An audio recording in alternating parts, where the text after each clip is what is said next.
തെരഞ്ഞെടുപ്പ് അടുത്തല്ലേ, ഇത്തവണ നമ്മുടെ കന്നി വോട്ടല്ലേ? യെസ്, അതെ അതെ, ഇതാണ് നമ്മുടെ ആദ്യത്തെ വോട്ട്. നിങ്ങളുടെ സ്ഥാനാർത്ഥി ആരാണ്? ആർക്കാണ് നിങ്ങൾ വോട്ട് ചെയ്യുന്നത്? ഞങ്ങളുടെ വാർഡിൽ ഇത്തവണ UDF സ്ഥാനാർത്ഥിയായി മത്സരിക്കുന്നത് ഷാഹിന സലീം എന്ന കഴിവുള്ള ഭരണാധികാരിയാണ്. അതെയോ? എന്താണ് അവരുടെ പ്രത്യേകത?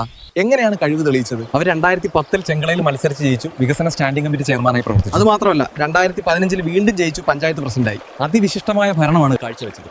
കോവിഡ് സമയത്ത് മരണപ്പെട്ട സ്ത്രീകളുടെ സംസ്കാര ചടങ്ങുകൾക്ക് ഭയമില്ലാതെ നേതൃത്വം നൽകിയ ധീര വനിതയാണ് ഞങ്ങളുടെ സ്ഥാനാർത്ഥി.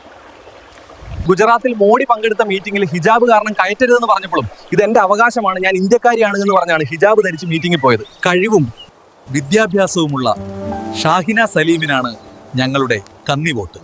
ഇതുപോലുള്ള സ്ഥാനാർത്ഥികളാണ് ജയിച്ചു വരേണ്ടത്. ഇങ്ങനെയുള്ള കഴിവുള്ളവർ വന്നാലാണ് നാട്ടിൽ പുതിയ കാലത്തിനനുസരിച്ചുള്ള വികസന പ്രവർത്തനങ്ങൾ നടപ്പിലാക്കാൻ പറ്റുക.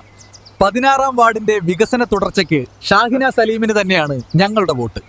കേരളത്തിലെ ഏറ്റവും വലിയ പഞ്ചായത്തുകളിൽ ഒന്നായ ചെങ്കള പഞ്ചായത്തിനെ 5 വർഷം ഭരിച്ചു വികസനത്തിന്റെ വീതിയിലേക്ക് കൈപിടിച്ചുയർത്തിയ ഷാഹിന സലീം കാസർഗോഡ് നഗരസഭ 16ാം വാർഡിൽ നിന്നും UDFന്റെ സാരഥിയായി ജനവിധി തേടുമ്പോൾ നിങ്ങളുടെ വിലയേറിയ വോട്ടുകൾ ഏണിയടയാളത്തിൽ നൽകി ഷാഹിന സലീമിനെ വൻ ഭൂരിപക്ഷത്തോടുകൂടി വിജയിപ്പിക്കണമേ എന്ന് ഉത്ബുദ്ധരായ വോട്ടർമാരോട് വിനയത്തോടെ അഭ്യർത്ഥിക്കുന്നു.